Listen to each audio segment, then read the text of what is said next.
সকলোকে স্বাগতম জনাই মই আজি তোমালোকৰ বাবে অসমীয়া ব্যাকৰণৰ বৰ্ণ বা আখৰ চেপ্টাৰটো লৈ আনিছোঁ। তোমালোকে অলপমান মন দি শুনিবা আৰু চাই যাবা দেই।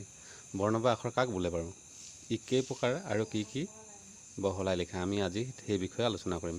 মন দি শুনিবা।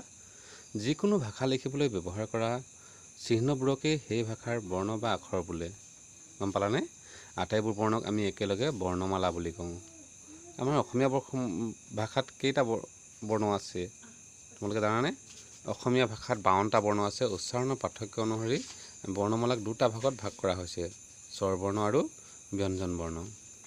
স্বৰবৰ্ণ যিবোৰ বৰ্ণ উচ্চাৰণৰ সময়ত বাহিৰলৈ ওলাই যোৱা শ্বাস বায়ু মুখৰ ভিতৰত কোনোভাৱে বাধাপ্ৰাপ্ত নহয় সেইবোৰক স্বৰবৰ্ণ বোলে। বৰ্তমান অসমীয়া ভাষাত স্বৰবৰ্ণ 11টা আছে।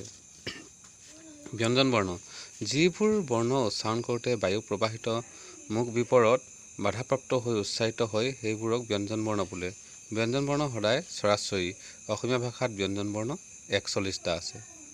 উচ্চাৰণৰ পাৰ্থক্য অনুসৰি স্বৰবৰ্ণক হস্ৰ আৰু দীৰ্ঘস্বৰ দুটা ভাগত ভাগ কৰা হৈছে। হস্ৰ অ, ই, উ, এ, উ এই 6টা বৰ্ণৰ উচ্চাৰণ চুটিৰ বাবে ইহঁতক হস্ৰ বুলি কোৱা হয়।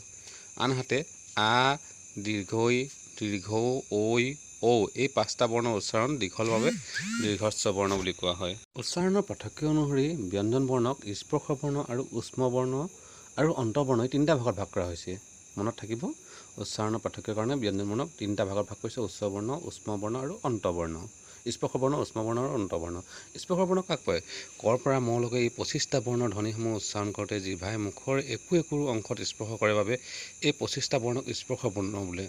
স্পৰ্শ বৰ্ণক 5টা বৰ্ণৰে একোটা ভাগত ভাগ কৰি প্ৰতিটো বৰ্গৰ আৰম্ভণি আখৰটোৰ নাম দিয়া হৈছে। সেয়েহে স্পৰ্শ বৰ্ণক বৰ্গীয় বৰ্ণ বুলি কোৱা হয়। ক বৰ্গ, প্ৰথম স্বৰবৰ্গ, ধ্বন্যাত্ম বৰ্গ, দন্ত্যাত্ম বৰ্গ, প বৰ্গ প্ৰথম আখৰটোৰ। ঠিক তেনেকৈ স্পৰ্শ বৰ্ণক আকৌ দুটা ভাগত ভগাইছে, অল্প প্ৰাণ বৰ্গ আৰু মহাপ্ৰাণ বৰ্ণ। বৰ্গীয় বৰ্ণৰ প্ৰথম আৰু তৃতীয় আৰু পঞ্চম বৰ্ণসমূহৰ ধ্বনি উচ্চাৰণৰ সময়ত বায়ু প্ৰবাহ জোৰত নপৰে বাবে উচ্চাৰণ কোমল হয়। সেয়েহে ইহঁতক অল্প প্ৰাণ বৰ্ণ বোলে। ক, প্ৰথম চ, দন্ত্যাত্ম, ত, প এইকেইটা চাবচোন, প্ৰথমকেইটা এইখিনিত অলপহে জোৰ পৰে, বেছি জোৰ নপৰে। সেইকাৰণে ইহঁতক অল্প প্ৰাণ বৰ্ণ বুলি কয়। প্ৰথম, তৃতীয়, পঞ্চম এইকেইটা চোৱাচোন।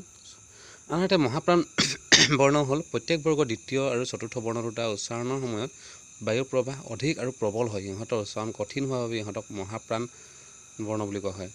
খ, দ্বিতীয় চ, থ, চোৱাচোন, তটো কিমান কোমল, থটো অলপমান কঠোৰ, নহয় জানো?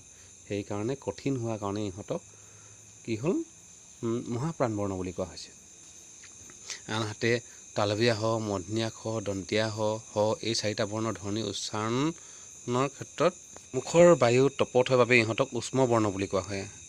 আনহাতে অন্তবৰ্ণ হ'ল অন্তস্থ ৰ, ল, ৱ এই 4টা বৰ্ণ স্পৰ্শ বৰ্ণ আৰু উষ্ম বৰ্ণৰ মাজত থকা বাবে ইহঁতক অন্তবৰ্ণ বা অন্তস্থ বৰ্ণ বুলি কোৱা হয়।